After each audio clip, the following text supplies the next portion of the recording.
It says, quote, "The court, on its own motion, reconsiders defendant's motion to dismiss and grants the defendant's motion to dismiss." Hey, That right there is why the point doesn't go away even when they deny a motion. Exactly. Hey, I think he's on. Are you on, Scar? yeah, I'm here. I hear you guys. Yeah. You got the mic, so spill it. We're waiting. What do you want to know? I don't know anything you got, man. What do you mean? What do you want to know? Well, I was under the impression that I was going to court again today to talk more with this judge about jurisdiction and dismissing the case. And when I got there, I wasn't listed on the docket, so I asked the clerk what's going on, and they dug up this order that the judge entered apparently last week, like right after hearing that. That is what I posted. So what was the history of this case that you think tipped the scales, or what do you got? Tell us, what'd you learn? What'd you get out of it? It's just, everything that everyone's saying, that they're nasty and they mess up everything they can to get you to come back and mess up your record and lose documents. And Scarlett was there for one of the trials. She was there and she asked questions to the judge afterwards. So I think that also helped and put some pressure on him. You wanted no piece of that. You tapped out. Hey, did they recognize you, Scar, when you came to pick up the recording that I requested? Yeah, I think so. Cool, so maybe that helped when they realized that you were getting the recording of me talking to the judge afterwards, huh? Perhaps. I listened to that recording. I don't know if you've listened to it completely, Scarlett, but there's a spot when you left the room to go talk to me outside. They muttered something on the speaker, on the microphone, that they thought you were related to me or something, and the judge said, "I don't know, I don't care," or something like that. Wow. Yeah, James told me about that. I haven't listened to it yet. That's funny. That hadn't even occurred to me that they'd be talking about me while I leave the room, right? Right. Oh, James said he said probably, but I don't care. So it was insurance and no registration, right? But they dropped the registration because of all those reasons the judge told me on the interview? I guess so. That might actually be somewhat true, because they dropped those charges when I went to file the motion to dismiss. And I don't know why the clerk said she dropped them, or she said, "Oh, you're not the owner. It's in someone else's name or something." So they dropped those or something. Well, what the judge told me, remember on the recording, he said that if you fight it, they have to drop them by their rules. They have to drop those charges if it's not your car. And I said, but wait, I know lots of people that have paid no registration tickets for driving cars that weren't theirs. And he said, "Oh, that's because the system will accept it if you just pay it. But if you fight it, we have to drop it." I was like, oh, that's good to know. That's a fun way to mess with them, at least in Arizona, right? You just go drive a car that's not registered. The title isn't in your name, and then they automatically have to drop it, according to this judge. We've got his testimony on recording. Right. Well, Scar, your hearing where the judge took 3 recesses and then pushed you to behavioral court after failing so hard, that was probably the biggest fail, one of the biggest fails I've ever seen on a judge, if not the biggest. And it's Nice. It's got the most views. I should probably put up there something that's like, "Oh yeah, in this side case, he just killed him there too." Nice. Yeah, thanks. Yeah, that's so cool. I'm so excited. That just keeps me going. Yeah, that's good. Good. And the way they did it too, they were just like, we changed our mind. Right. Yeah, so that was on, I came down and saw your thing on like the 4th or the 2nd or something. What's happened with that case since? I filed the notice of appeal that same day when we were waiting in the office there. And then like a couple weeks after that, I got an order in the mail that says the judge vacated his decisions because he didn't allow me to record. And I asked to do that properly. So I posted that in the forum.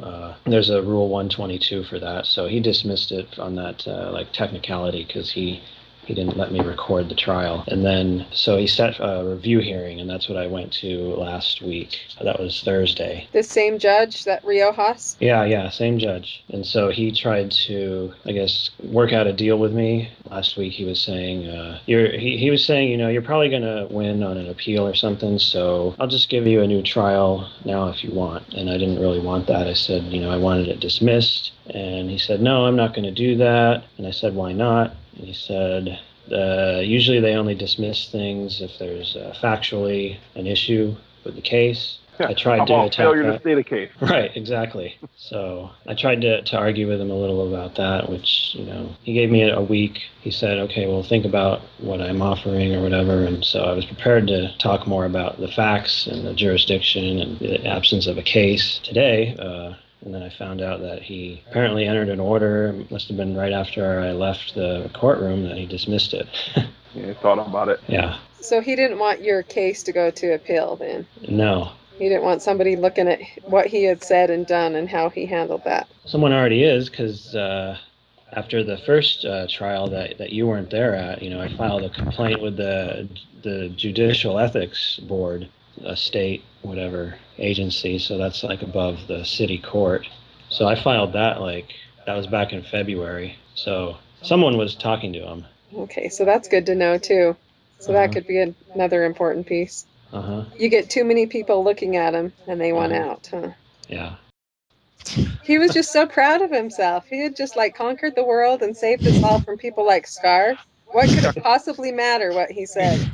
Yeah, I was fully expecting him to just kick me out. In fact, so glad we got the recording, because I sent my phone out with my husband because I thought I was going to get in trouble for recording, because I sat there recording in the back and it was kind of obvious. So I got rid of my phone and was expecting to get kicked out in 2 seconds, but I just wanted him to know I was there, and I didn't approve of what he was doing. But then when he said he would talk to me, I changed tactics a little bit.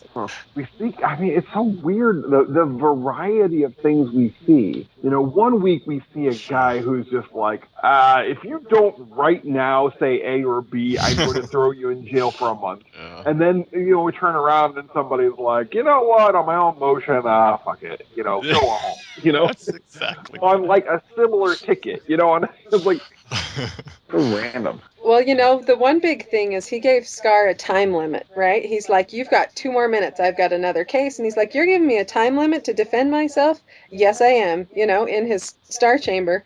And then he talks to me for 45 minutes. I mean, just that one thing alone has got to look really bad for him.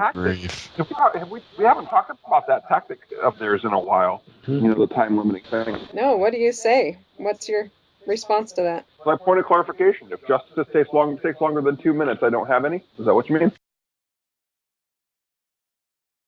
Well, one thing about it, Scar, you sure boosted everybody's morale up here.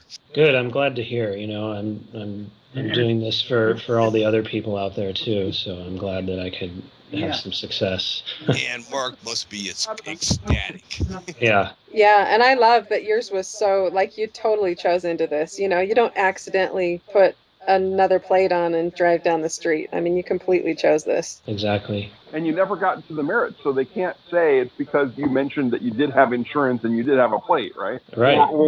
Not that I'm faulting you if you did, tip no. that hat. Yeah, no, I understand that too. Have no idea violence. You have plate or insurance, right? Well, after getting the third ticket and my car impounded, I decided that was enough force of violence, and I did get a plate. Fair enough. And so from their perspective, they can go at it and say, well, the spirit of the law was served because he got plates, Does this judge know that you got plates? I don't know. I never mentioned it to him, but it's all a matter of public record also. For him to that it wasn't mentioned is important, because if he went out of his way to look it up, then I guess someone could still say, well, the judge probably looked it up and felt that justice was served. But you know what? That's a kind of a cop-out-ish kind of thing, Yeah. We kind of talked about that, about the insurance, when I was asking him questions, because he was telling me about, if people just come in and show us that they have insurance, even if they get it after the fact, then we can reduce their fine. And I said, did this guy know that? And he said, I don't know. He never mentioned that he wanted, something like that. Like he said, you never mentioned that you had insurance, so he didn't have to mention that. He could tell you that if you did, then he could drop your fine. So yeah, I tried to avoid the merits as much as possible, but this particular judge, he liked to go back to well, if you're driving, then the law applies and stuff like that. So the word driving implies that the laws apply. Yeah, so, according to him. Is there a word for driving that wouldn't imply that we can use here? I'm not for that whole, I'm traveling crap. because Yeah. it muddies up the waters. When I say Yeah. driving, I mean driving. When a judge says driving, God knows what the hell they mean. But if Right. he says, well, driving is when you're doing this and the laws apply. Oh, okay. Well, then maybe that word shouldn't be used. So give me a word that doesn't have the law applying so that I can use that to describe what I'm doing.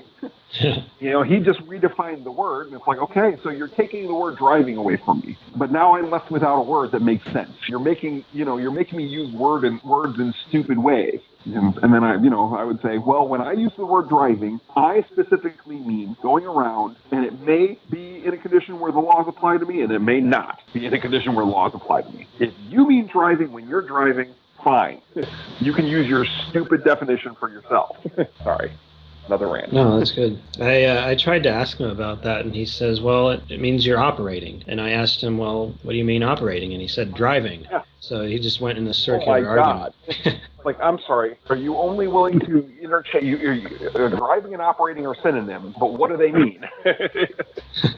Like, yes. Well, because he didn't want to answer the question, of course, right? Right. Because, like you said, it means the laws apply. It means that you're operating under the law to them, oftentimes. Yeah. And they don't want to be that honest, because then you'd say, oh, I don't know if that's true or not, so we need a new word for what I'm saying. They're the ones playing word games.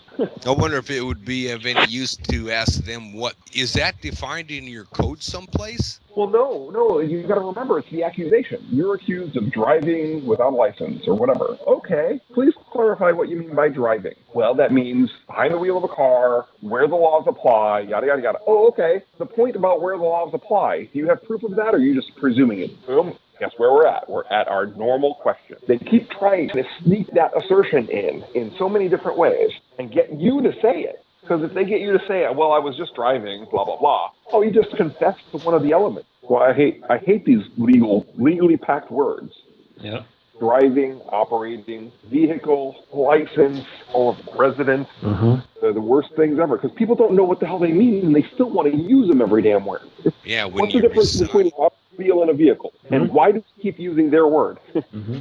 What's the difference? If they use the word vehicle, I would ask. It's like, I'm sorry, is that a different thing than an automobile? Or is it just a synonym for automobile? And I bet you they'll say, no, it doesn't mean the same thing. But fuck you about what it means.